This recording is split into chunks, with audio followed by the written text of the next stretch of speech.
नमस्कार दोस्तों, आप देख रहे हैं HVS स्टडीज़ और इस वीडियो में आपके लिए 7 जून 2023 का करंट अफेयर लेकर आ गए हैं। करंट अफेयर के साथ साथ स्टैटिक जीके और रिलेटेड करंट अफेयर का रिवीजन करते हुए चलेंगे। अगर आप इस चैनल पर पहली बार आए हो तो चैनल को सब्सक्राइब कर लीजिएगा। वीडियो अच्छी लगे तो वीडियो लाइक करके ज़रूर जाइएगा। लास्ट में आपके लिए क्विज़ रखा है, उस क्विज़ को भी ज़रूर सॉल्व कीजिएगा। चलिए बात करते हैं लास्ट डे के क्विज़ की। लास्ट डे आपसे क्वेश्चन पूछा गया था, who became the first women secretary general of the world metrological organisation. तो विश्व मौसम विज्ञान संगठन की पहली महिला महासचिव कौन बनी है? तो आप सभी ने आंसर सेलेस्टे सोलो दिया था और अर्जेंटीना से बिलोंग करती हैं। आप सभी का आंसर सही था और डिटेल में आप सभी ने दिया था। आज के पहले क्वेश्चन की बात करें तो आज का पहला क्वेश्चन है, which state government launches elder line service to give shelter to elderly homeless. तो किस राज्य सरकार ने बेघर बुजुर्गों को आश्रय देने के लिए एल्डर लाइन सेवा शुरू की है? आंसर होगा एल्डर लाइन सेवा। जो बुजुर्ग लोग हैं उनको आश्रय देने के लिए, जिनके पास घर नहीं है अपना, वो उत्तर प्रदेश के द्वारा भी रिसेंटली में जून के महीने में शुरू की गई है। ध्यान रखिएगा, जो एल्डर लाइन 14567 सर्विस है, इसके माध्यम से जिन बुजुर्गों के पास घर नहीं है, उत्तर प्रदेश ने उत्तर प्रदेश के सोशल वेलफेयर डिपार्टमेंट के द्वारा उनको घर देने वाली मुहिम स्टार्ट की है। अगर आपको भी कोई बुजुर्ग मिलता है तो आप इस हेल्पलाइन नंबर पर कॉल करके उनके बारे में बता सकते हैं और उनको वहाँ पर घर प्राप्त हो सकता है, मतलब एक आसरा प्राप्त हो सकता है। अब याद रखिएगा, 75 एज से जो ऊपर के हैं उनको हर डिस्ट्रिक्ट में ऐसा एक शेल्टर बनाया जाएगा जिसमें वो रह सकेंगे। मेल फीमेल दोनों को अकोमोडेट करने की यहाँ पर कोशिश की जाएगी और पूरी फैसिलिटी होगी यहाँ पर। ठीक, चलिए अब उत्तर प्रदेश की बात हुई है तो उत्तर प्रदेश को स्टेट के रूप में 1950 को फॉर्म किया गया था। लखनऊ कैपिटल 75 डिस्ट्रिक्ट है। गवर्नर आनंदीबेन पटेल हैं, चीफ मिनिस्टर योगी आदित्यनाथ हैं। यहाँ की लेजिस्लेचर बाइकैमरल है, जहाँ की काउंसिल में 100 सीट्स और असेंबली में 403 सीट्स आती हैं। राज्यसभा में 31 सीट्स और लोकसभा में 80 सीट इनके पास अवेलेबल है। दुधवा नेशनल पार्क यहाँ का नेशनल पार्क है, जो कि 1977 में राष्ट्रीय पार्क बना था। डांस की बात करें तो नौटंकी, रासलीला, कजरी, चौरा चपेली और जैटा यहाँ के डांस हैं। आगे बात करें, मैप पर अगर आप देखें तो भारत का ये इकलौता ऐसा राज्य है जो कि 8 राज्यों के साथ सीमा बना रहा है, साथ साथ एक यूनियन टेरिटरी के साथ भी सीमा बन रही है और एक इंटरनेशनल बाउंड्री भी इसकी बनती है। ये 8 स्टेट कौन है? तो उत्तराखंड, हिमाचल प्रदेश, हरियाणा, राजस्थान, मध्य प्रदेश, छत्तीसगढ़, झारखंड, बिहार 8 राज्य हैं और नेपाल के साथ इंटरनेशनल बाउंड्री और दिल्ली के साथ यूनियन टेरिटरी के रूप में यहाँ पर बाउंड्री इसकी लगती है। अगला question, Who was recently conferred with New Zealand second highest honour. तो हाल ही में न्यूजीलैंड के दूसरे सर्वोच्च सम्मान से किसे सम्मानित किया गया? आंसर होगा फॉर्मर इनकी प्राइम मिनिस्टर रही हैं जसिंडा अर्डन। इनको सेकेंड हाईएस्ट ऑनर मिला है न्यूजीलैंड का, क्योंकि कोरोना वायरस के समय पर इन्होंने बहुत बेहतरीन काम किया था न्यूजीलैंड के लिए, इसीलिए इनको ये सम्मान से सम्मानित किया गया। ध्यान रखेंगे, ये जो किंग चार्ल्स है बर्थडे के समय पर ही उन्होंने इस अवार्ड को अर्डन जी को दिया है। ध्यान रखिएगा, यहाँ पर न्यूजीलैंड की बात हुई है। न्यूजीलैंड की कैपिटल वेलिंगटन है, ध्यान रखेंगे। यहाँ पर अवार्ड से रिलेटेड जो क्वेश्चंस बने हैं उनकी बात करें तो पहला क्वेश्चन पढ़ लिया। दूसरा, जगदीश पिल्लई वाराणसी से बिलोंग करते हैं, गिनीज वर्ल्ड रिकॉर्ड में इनका नाम दर्ज हुआ। क्यों हुआ? क्योंकि इन्होंने लॉन्गेस्ट दुनिया का गाना गाया है जिसका नाम श्री रामचरितमानस है। बुल्गारिया के राइटर है जॉर्जी गोस्पोडिनोव। इनको टाइम शेल्टर के लिए इंटरनेशनल बुकर प्राइज से सम्मानित किया गया। पपुआ न्यू गिनी जिसने अपना highest honour the grand champion of the order of Logohu prime minister ji Narendra Modi को दिया है। नरेंद्र मोदी को फिजी का भी हाईएस्ट अवार्ड मिला, companion of the order of Fiji 2023 में दोनों अवार्ड मिले हैं। एन चंद्रशेखरन, जिनको फ्रांस का हाईएस्ट सिविलियन ऑनर मिला है। सीएम योगी आदित्यनाथ को भारत रत्न डॉक्टर अंबेडकर अवार्ड महाराष्ट्र के द्वारा सम्मानित किया गया। सोशलिस्ट पंडित रामकिशन, जिनको मैन ऑफ द सेंचुरी शताब्दी पुरुष के रूप में एक संज्ञा प्राप्त हुई है।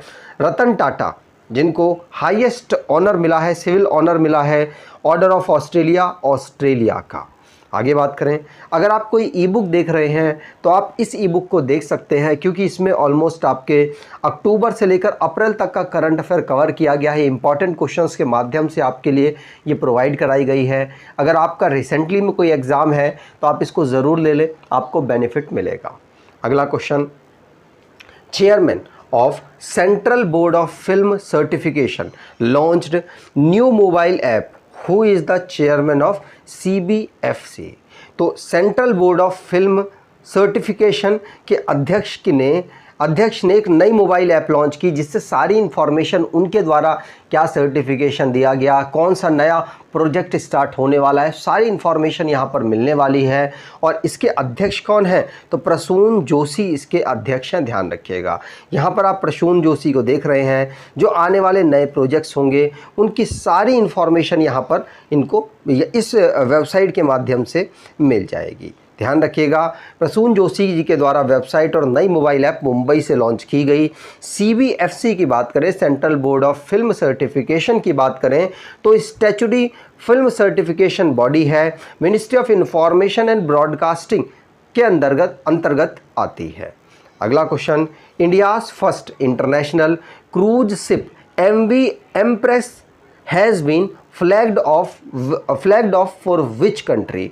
तो भारत का पहला अंतर्राष्ट्रीय क्रूज जहाज MV एम्प्रेस किस देश के लिए रवाना किया गया? आंसर होगा, ये पहली इंटरनेशनल क्रूज शिप है जो कि भारत के द्वारा भेजी गई है और ये श्रीलंका के लिए भेजी गई है। ध्यान रखिएगा, सेकंड ऑप्शन यहाँ पर बिल्कुल सही होगा।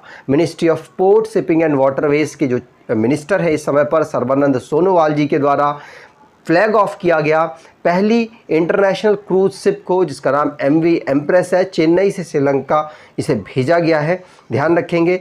और ये टूरिज्म जो पूरा सिस्टम है उसको डेवलप करने के लिए ये क्रूज शिप भेजी गई है। इसमें 17.21 करोड़ रुपए का खर्चा लगा है। अगला question, which institute has been ranked first in the university category in the NIRF national institutional ranking framework 2023?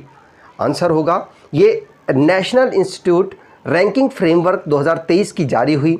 किस संस्था को विश्वविद्यालय श्रेणी में पहला स्थान मिला है? तो यूनिवर्सिटी की जो रैंकिंग इसके द्वारा जारी की गई उसमें पहला स्थान मिला है IISC बेंगलुरु को। ध्यान रखिएगा, IISC बेंगलुरु को यहाँ पर पहला स्थान मिला। यहाँ पर आप देख पाएंगे Indian institute of science Bengaluru को यूनिवर्सिटी की रैंकिंग में यहाँ पर पहला स्थान मिला। NIRF की इंडियन रैंकिंग जारी हुई, मिनिस्ट्री ऑफ जो हमारा एजुकेशन है उसके द्वारा इसको जारी किया जाता है, ध्यान रखेंगे। और अलग अलग कैटेगरीज़ में भी अवार्ड दिए जाते हैं, लेकिन यहाँ पर टॉप यूनिवर्सिटीज़ आप देख सकते हैं। दूसरे नंबर पर JNU, तीसरे पर जामिया और उसके बाद जादवपुर यूनिवर्सिटी और फिर बनारस हिंदू यूनिवर्सिटी आती है। ठीक, और ये जो रैंकिंग जारी की गई है ये सिर्फ इसी कैटेगरी में नहीं होती, ओवरऑल कैटेगरी में यूनिवर्सिटी वाली हमने पढ़ ली है, साथ साथ इंजीनियरिंग की category, management, pharmacy, college, medical, law, architect, dental, research institute और एग्रीकल्चर एंड अलाइड सेक्टर और इनोवेशन की कैटेगरी में अलग अलग यूनिवर्सिटीज़ को टॉप रैंकिंग प्राप्त होती है, सीक्वेंस दिया जाता है। पैरामीटर्स क्या होते हैं पहली रैंक देने का, दूसरी रैंक देने का? तो आपको बता दूं, पैरामीटर 5 होते हैं। कौन कौन से? टीचिंग, लर्निंग और रिसोर्स को एक पैरामीटर बनाया जाता है, दूसरा रिसर्च एंड प्रोफेशनल प्रैक्टिस को, दूसरा ग्रेजुएशन आउटकम्स को, आउटरीच एंड इंक्लूसिविटी को और परसेप्शंस को। यहाँ पर रैंकिंग 5 पैरामीटर्स बनाए जाते हैं रैंकिंग बनाने में। ये जो रैंकिंग है ये सेंट्रल गवर्नमेंट 2015 से दे रही है और 2016 में पहली इन्होंने रैंकिंग जारी की थी। ठीक, चलिए आगे बात करें। तो अगला क्वेश्चन है, विच institute has top the overall category in NIRF 2023 ranking. तो किस संस्था ने टॉप किया है ओवरऑल कैटेगरी में? तो ओवरऑल कैटेगरी की बात की जाए तो IIT मद्रास ने यहाँ पर टॉप कर दिया है। अगर हम बात करते हैं कि IISc बेंगलुरु ने टॉप किस में किया है, तो बेंगलुरु ने यूनिवर्सिटी की कैटेगरी में टॉप किया है, और ओवरऑल रैंकिंग में IIT मद्रास ने टॉप किया है, और IISc बेंगलुरु दूसरी रैंकिंग पर रहा है, आप यहाँ पर देख पाएंगे। फिर दिल्ली, IIT दिल्ली, फिर बॉम्बे, और फिर कानपुर का रैंकिंग आती है, IIT कानपुर की रैंकिंग आती है। अगली कैटेगरी बात करें तो इंजीनियरिंग की कैटेगरी है। इंजीनियरिंग में सिंपल सी बात है, IIT मद्रास ओवरऑल कैटेगरी में भी, और यहाँ पर IIT इंजीनियरिंग की कैटेगरी में भी ये टॉप कर गया है, और इसमें पहली पोजीशन पर IIT मद्रास रहा, दूसरे पर दिल्ली, और फिर बॉम्बे है। अगर कॉलेज की कैटेगरी में बात करें तो कॉलेज में दिल्ली यूनिवर्सिटी का मिरांडा हाउस जो कॉलेज है वो पहली रैंकिंग पर रहा, दूसरे पर हिंदू कॉलेज, ये भी दिल्ली यूनिवर्सिटी का है, और फिर प्रेसिडेंसी कॉलेज जो चेन्नई में अवेलेबल है। तो ये 3 रैंकिंग टॉप आप याद रख सकते हैं। अगला मैनेजमेंट, जो MBA वगैरह कराते हैं, कोर्सेज कराते हैं, वो अगर उन इंस्टीट्यूट या कॉलेज की बात करें तो IIM जो अहमदाबाद का है वो पहले पोजीशन पर, दूसरे पोजीशन पर IIM बेंगलुरु, और तीसरे पर IIM और कोझिकोड, ये तीसरे पोजीशन पर रहा है। अगला क्वेश्चन, तो मेडिकल जो कराने वाले कॉलेजेस हैं उनमें टॉप पर एम्स रहेगा दिल्ली का पहले पर, दूसरे पर post graduation institute of medical education and research, ये चंडीगढ़ का, ये दूसरे पर है। उसके बाद क्रिश्चियन मेडिकल कॉलेज वेलोर, ये तीसरे पोजीशन पर आता है। अगर लॉ की बात करें तो national law school of India university Bengaluru पहले पर रहा, और फिर नेशनल लॉ यूनिवर्सिटी दिल्ली दूसरे पर रहा, NALSAR university of law Hyderabad तीसरे पर यहाँ रहा है। अगला क्वेश्चन, रिसर्च इंस्टीट्यूट की रैंकिंग अगर देखें तो IISc बेंगलुरु पहले पर रहा, ये याद रखिएगा, ये यूनिवर्सिटी में भी पहले पर रहा, और रिसर्च इंस्टीट्यूट की रैंकिंग में भी पहले पर रहा। फिर IIT मद्रास, और फिर IIT दिल्ली यहाँ पर तीसरे रैंकिंग पर रहा है। तो अगर फार्मेसी की बात करें तो फार्मेसी में पहली पोजीशन पर national institute of pharmaceutical education and research Hyderabad पहले पर रहा, जामिया हमदर्द दूसरे पर, Birla institute of technology and science Pilani तीसरे पर रहा है। अगला क्वेश्चन, और भी 2-3 कैटेगरी थी लेकिन वो इतनी पूछी नहीं जाती, जो इंपॉर्टेंट थी मैंने आपसे डिस्कस कर दी। अगला question, name the first Indian who receive the highest civilian honour of Suriname the grand order of the chain of yellow star. तो कौन ऐसे पहले भारतीय बने जिसे सूरीनाम का सर्वोच्च नागरिक सम्मान the grand order of the chain of yellow star मिला है? आंसर होगा, ये मिला है द्रौपदी मुर्मू को।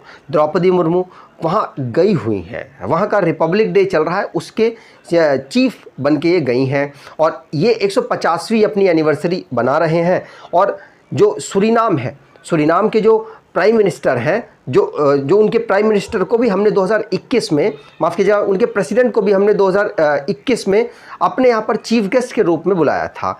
कब? प्रवासी भारतीय सम्मेलन में। क्यों? क्योंकि वो भारतीय मूल के हिंदू हैं।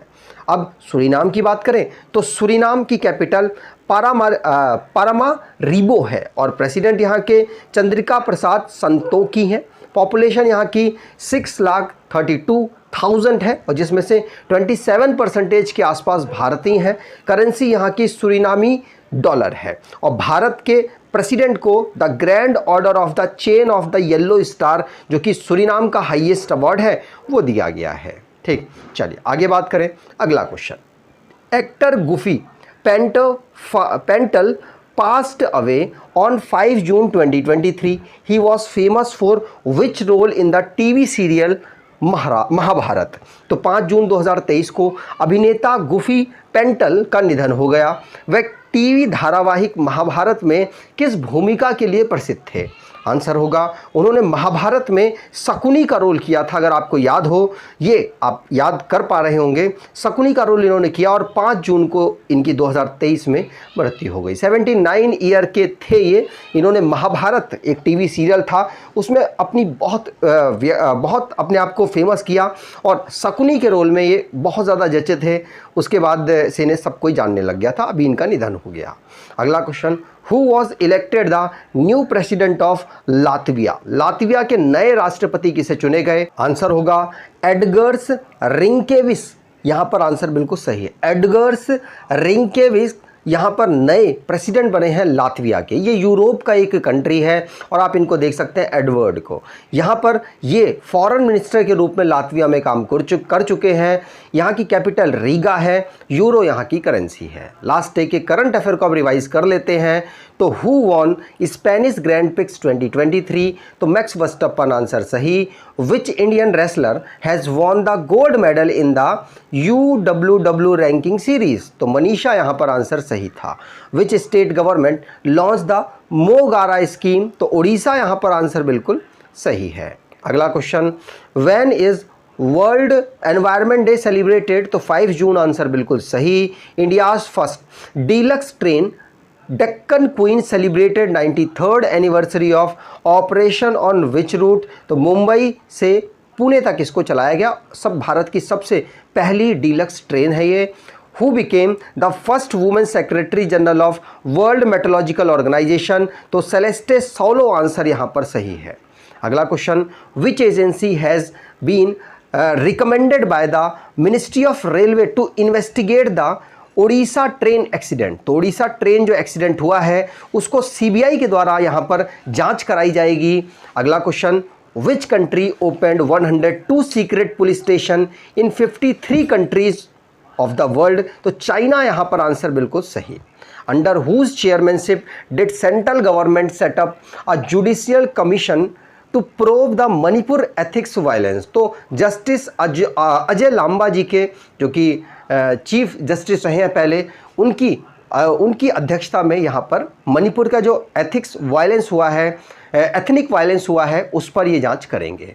आज के क्विज की बात करें तो विच institute has top the overall category in NIRF 2023 ranking? तो जो आपको रैंकिंग NIRF की याद है उसको डैश करके लिखते जाइएगा और आपको भी रिवाइज हो जाएगा, और नहीं याद है तो एक बार दोबारा से रिवाइज कर लीजिएगा। अगर आपको ये वीडियो अच्छी लगी है तो आपसे अनुरोध करूंगा वीडियो को लाइक कर दीजिएगा, चैनल को सब्सक्राइब कर लीजिएगा और एटलीस्ट अपने कुछ दोस्तों तक वीडियो को शेयर ज़रूर कीजिएगा। धन्यवाद।